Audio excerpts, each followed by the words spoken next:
So it's a pleasure to invite then Arri Coomarasamy, who has, I think, maybe written more papers in the New England Journal than myself. So I'm a bit jealous of him to talk to us about hormonal treatment for recurrent miscarriage.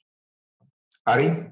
Thank you, Professor Nicolaides and team, for giving this opportunity to us to answer this vexing question that has been around for 70 years or so. And that is the question of, is there a place for progesterone in the management of miscarriage? Now, this one question, of course, has at least 3 sub-questions in it. The first is, what's the evidence for effectiveness? We need to make sure that there are more babies, more live births, and fewer miscarriages with this treatment. What's the evidence for safety? We need to be sure that we are not causing any harm. And of course, there isn't an unlimited budget for healthcare, particularly in the post-pandemic era. I'm sure there will be squeezes, so we need to be sure that there is cost effectiveness for this treatment. So there are the 3 questions that I would like to address over the next 15 minutes. Now, I would love to talk about my 2 trials, but if you are a policymaker, you are looking at effectiveness, what you would do is to look at the totality of evidence. And that you would do by doing a systematic review of randomized trials on that subject. So we will do that. And then, of course, I would also tell you about the 2 trials that we did. So this is the take-home slide. If you wish to stop listening to me after this, you may do so. So this looks at a forest plot of all the trials that have been done on the subject of progesterone or progestogens, so progesterone-like compounds, for the prevention of miscarriage. And there are 2 groups of patients we have targeted with progesterone. The first are patients with early pregnancy bleeding, so this is threatened miscarriage. And the second group, of course, are patients with recurrent miscarriage. So when you look at patients with threatened miscarriage, there are 8 studies. Now, every single study that has been done, and these have been done over the years in different countries by different groups, every single one, and you see that in the top part of the panel there, demonstrated a higher live birth rate with progesterone. Every single one of them, including our study, which is the second on that list there. So you can see the point estimate is on the right-hand side of line of no effect, and that suggests that there is an increase in live birth rate. Now, when you put it all together in a meta-analysis, what you find is an increase in live birth rate, and there is statistical confidence in this finding with a p-value of 0.008. Now, we often look at the p-value, but there is another metric that you should look at, and that is called the I-squared. And this is a measure of consistency across the trials. So what you find here is that the I-squared is 0%, which means that all the trials that have been done on this subject are speaking with one voice. They are telling us the same thing. There is an increase in live birth rate. Now, similarly, for recurrent miscarriage, there are 8 studies, and this again includes our trial. That is the first on the list there. And here, most of the studies are pointing in the direction of an effect with progesterone, but there are 2 studies, 2 small studies, which are on the other side. When you pull it all together, again, you find an effect with hardly any inconsistency. So this is the totality of evidence. Now, some of you would be saying to me, well, okay, that's all very well, but we know that some of these studies are not great quality. You know, they are from the past, and perhaps they haven't used very sound methodology. And you would, of course, be right to say that. So when we limit the analysis to the studies that are considered high quality, there are only 4. And when you look at the 4 of them, they are at the top of the panel there.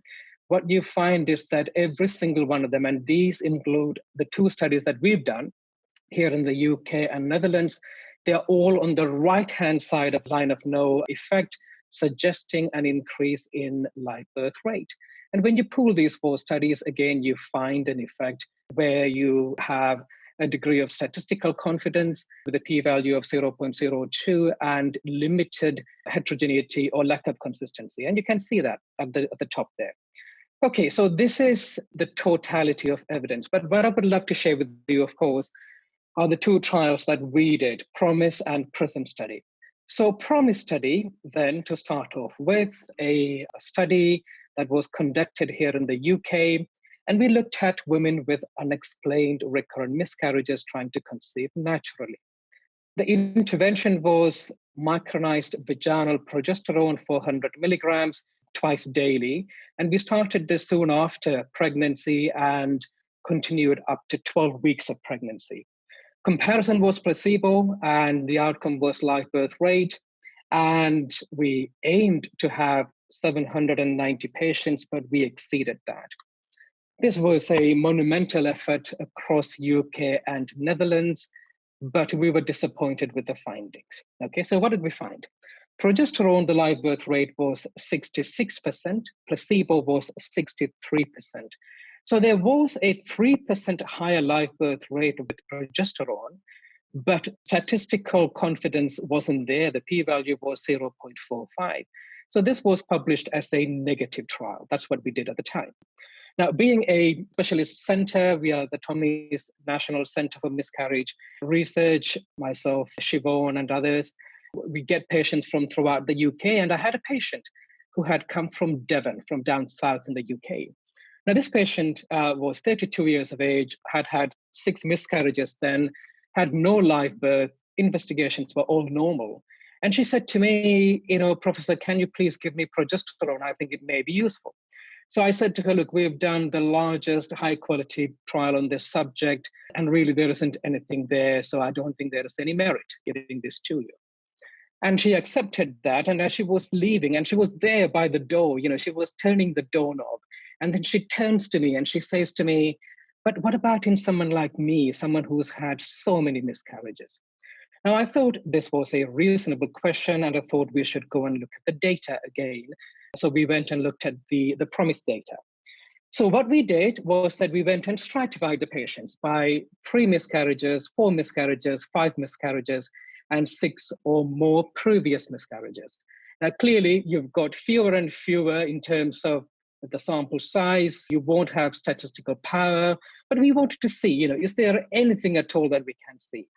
And what we saw was somewhat interesting. So we found that 3 previous miscarriages uplift in terms of live birth was 0.5%, 4 previous miscarriages, 6.4%, 5 previous miscarriages, 7.1%, 6 or more, 7.4%. So there seems to be a greater uplift in live birth with increasing numbers of previous miscarriages. We thought this is interesting, but we didn't say anything about this because, look at the p-value, serious lack of confidence from a statistical point of view. But an observation like this with a biological gradient, with increasing live birth rate, with increasing numbers of previous miscarriage, actually makes biological sense. So if you look at this is one of the most important studies, I think, published in miscarriage research. And I think anyone who does miscarriage research should be aware of this. Somewhat old, I think there is a need to repeat this study, but what the investigators did was that they took women who were in early pregnancy, and these women had 2, 3, 4, 5 or more miscarriages. You see that on the x-axis at the bottom, and they followed them up to see if they miscarried or had a live birth. Now, what you see is that when you have had higher number of previous miscarriages, then your risk of having a miscarriage goes up. And you can see that, at the blue line goes up and up and up according to the number of previous miscarriages. But what's really interesting is that if someone miscarried, they karyotyped the tissues. And what they found was that the aneuploid miscarriages, there wasn't really much of a difference, regardless of how many previous miscarriages you had. But when you look at euploid miscarriages, now these are the type of miscarriages that a treatment like progesterone, aspirin, heparin, you bring it, it's going to have an effect only in the euploid miscarriage section. And that's what you see in blue. So if luteal phase defect is a cause prevalent within the euploid miscarriage fraction, then you would expect a greater benefit by the number of previous miscarriages. We thought, okay, well, this is important to kind of explore. Now, at the same time, as we kind of came to these insights, we were doing another trial, and we knew that we would be able to examine this hypothesis in the ongoing trial. And that trial is called Prism Trial. And let me tell you about the Prism Trial. So this trial targeted women with early pregnancy bleeding. So the PROMISE trial was recurrent miscarriage. This is early pregnancy bleeding. Treatment the same, vaginal micronized progesterone from the time that they bleed up to 16 weeks of pregnancy, placebo-controlled high-quality trial, and live birth was the outcome. Again, a massive trial of over 4,000 patients. The largest trial before this trial had less than 200 patients. And in 1 month alone, we recruited more than 200 patients to our trial. And again, it was a massive national effort. What did we find? Well, the progesterone arm, the live birth rate was 75%. Placebo arm, 72%. 3% higher with progesterone. Now, the relative risk, 1.03, the confidence interval tantalizingly sitting on 1.00 to 1.07. P-value was 0.08, what you might call borderline. Okay, so this is what we found. 54 extra babies with progesterone, borderline statistical significance. So we then went and did a pre-specified subgroup analysis by the number of previous miscarriages. Remember, these are women who have got early pregnancy bleeding, but they've also had varying numbers of previous miscarriages. What did we find? When we looked at women who had no previous miscarriages, there was no difference in live birth. When you looked at 1 to 2 previous miscarriages, there was a 4% uplift in live birth in favor of progesterone. When you looked at 3 or more previous miscarriages, there was a 15% uplift in live birth in favor of progesterone. So we said, hey, look, we saw a similar pattern in our previous trial. We are seeing an effect by the number of previous miscarriages, and we are seeing a biological gradient that gives you greater confidence in your finding. So when we told this story to an EJM, one of the reviewers said, this is interesting. I want you to go and split 1 and 2 here and see if you still see the biological gradient. And that's what you see here. Now we've split the data by 0 previous miscarriage, 1, 2, 3, and more. Numbers are getting smaller and smaller, as you would expect. But what you see is a relative risk that can draw a line through it. It is going up and up and up by the number of previous miscarriages.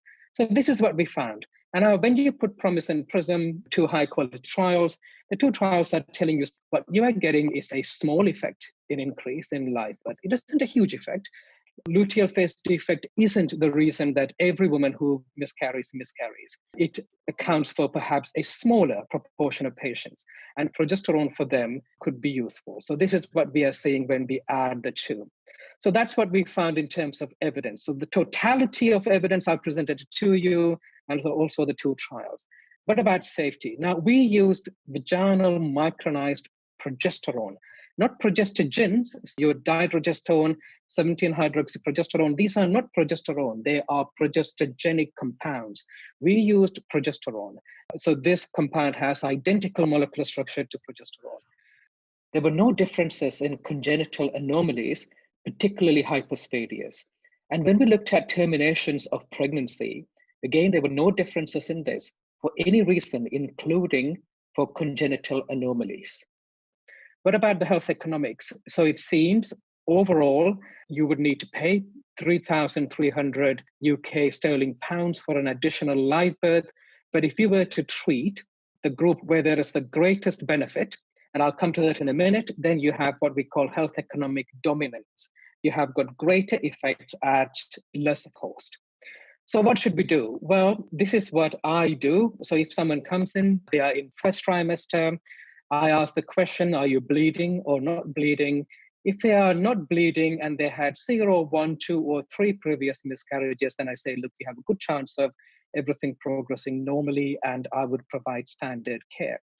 But if they have what I call higher order recurrent miscarriage, think of the Devon patient that I mentioned to you, then I would consider giving progesterone. I'm not totally confident about this, so I've given it an amber there. Now, if somebody comes in and has bleeding but no previous losses, then I would say, look, I think the likelihood is that everything would be fine. You have a good chance of live birth, and I would recommend standard care. But if they have the dual risk factors of both a previous pregnancy loss and they are bleeding in the current pregnancy, so they have got 2 risk factors here, then I would give you progesterone. So this would be my practice. Now, in the UK, we surveyed what clinicians do. Before Prism Trial came out, very few people were using progesterone in this context. You can see the spread across UK there. Most of it is actually red. It is turning green, and you can see now the majority would use progesterone in this context. So this is what's happening in the UK. But of course, we are waiting to find out what NICE would make of all of this evidence. We have given them everything that we've got, all the analysis and primary data. Anyone who wishes to have it can have it. Of course, one hopes that they would come up with a balanced, appropriate interpretation. Thank you. Thank you very much, Arri, for providing such nice evidence. I just want to ask you a specific question. You showed that in women that have had previous miscarriages, then it is beneficial. But why did you then jump into the group that did not have miscarriages before? In terms of, sorry, start again. No, yeah.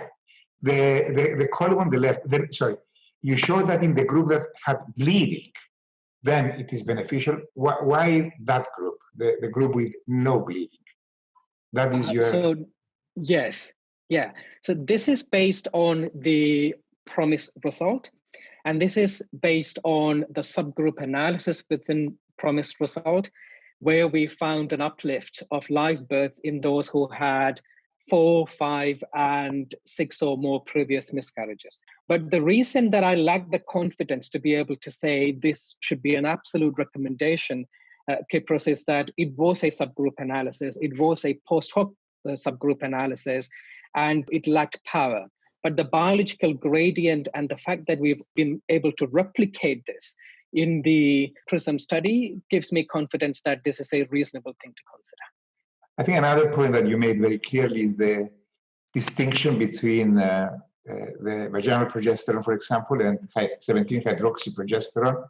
They have the same name, but they're two completely different biological things. And we know that also from our research in terms of preterm birth, that it is vaginal progesterone that works, and 17-hydroxy does not. It is as simple as that. There are questions in relation to dosage, 200, 400, and route, vaginal versus oral. Any comments on that? We used 400 twice daily. That is a dose, the higher end of the therapeutic window. And what we wanted to make sure was that we didn't have a negative trial because we hadn't given the appropriate dose. We also knew 400 twice daily was a safe dose, and this data comes from IVF practice, so we felt confident to give that. But in terms of what is the optimal dose and whether 400 twice daily is high, whether 200 twice daily would do the same job, we actually don't know the answer. Yeah. Okay, are there ask something? Yes. Any differences between singleton and multiple pregnancies? Russia, Camel from Egypt. Yes. Yes. Any differences between singleton and singleton pregnancies and multiple gestations regarding the dosage, the timing, We didn't find any difference, but there were very few patients with multiple pregnancy for us to say anything reliably. Would you recommend adding? Would you recommend increasing the dose empirically then? No, I wouldn't, because this is, we are actually 400 twice daily, as I mentioned, is at the kind of top end of the therapeutic window. So I certainly wouldn't. Larry, one comment, as an outsider to the field, is that you're targeting a very small subgroup, isn't it? Yeah. And the same perhaps goes to Hassan's lecture. In a sense, there is no such thing as the disease called recurrent miscarriage that will be treated by drug A or drug B, isn't it? In your case, you're saying you're dreaming of reducing the incidence by 5%? Yeah. Something. Yeah. Yeah. And that would be a major achievement. So, yes. But I like that slide. I agree with fertility and sterility that shows the difference between those that have had chromosomal abnormalities and the other group. And maybe the same, Hassan, maybe, although I agree with you, I have an allergy to thrombophilia. Maybe you wouldn't pick up differences if we are saying maybe 3% or 4% of the total applies to, the thrombophilia applied to only 3 to 4% of the total. And Arri has done crazy studies in comparison to the other people. I mean, thousands and thousands, exactly because he did that, it was possible to identify such a small benefit, isn't it? Yeah. Can I ask Arri, actually? I think that's a good point, Kypros. And that brings me to the question, I think, Arri, do you think it's a hormonal benefit, progesterone? Because we know progesterone has other benefits in the body from studies like immune modulation. Are we looking at the wrong thing? That's what I've been saying from the start. We do not understand the pathophysiology of recurrent miscarriage. Apart from genetic abnormalities, really, everything else is there for grabs. Yeah, I totally agree. I think now that we've picked up a signal and the signal has a biological gradient, it's been replicated in 2 trials, and in every trial that has been done on this subject, the challenge is back to the basic scientists. Explain this, you know. And I think I totally agree. And not just progesterone, even heparin has got immunomodulatory effects, and I think that may be the dominant mechanism for how it works, and its effects on endometrium. You know, the great work that Siobhan and Jan are doing. So I think we need to find out more about how it works. But I think I do put my bet on immunomodulatory effect more than anything else. And at this point, Arri, we'll leave it for another discussion.